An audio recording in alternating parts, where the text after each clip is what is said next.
ఇక ఈ కేసు విచారణలో భాగంగా హైదరాబాద్లో జరిపిన సోదాల్లో ఏకంగా 11 కోట్ల రూపాయలను నగదు స్వాధీనం చేసుకున్నారు.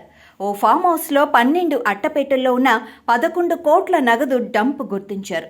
రాజ్ కసిరెడ్డి అనుచరుడిగా ఉన్న వరుణ్ ఇచ్చిన సమాచారం మేరకే సోదాలు నిర్వహించిన అధికారులు సులోచన ఫామ్ హౌస్ నుంచి నగదును స్వాధీనం చేసుకోవటం ఇప్పుడు సంచలనంగా మారింది. మద్యం కుంభకోణం కేసులో రాజ్ కసిరెడ్డి ప్రధాన అనుచరుడు వరుణ్ A40గా ఉన్నారు. వరుణ్ ఇచ్చిన సమాచారం మేరకే ఈ సోదాలు నిర్వహించారు.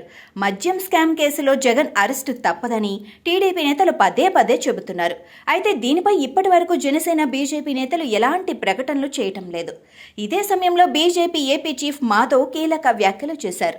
మద్యం కుంభకోణం కేసులో జగన్ అరెస్టు ఖాయమన్నారు. జగన్ను ఎవ్వరూ కాపాడలేరు అన్నారు. జగన్ అరెస్టును ఎవ్వరూ ఆపలేరు అంటూ మాధవ్ చేసిన వ్యాఖ్యలు ఇప్పుడు సంచలనంగా మారాయి. జగన్ జైలుకు వెళ్లక తప్పదన్న మాధవ్ వ్యాఖ్యలు సోషల్ మీడియాలో వైరల్ అయ్యాయి.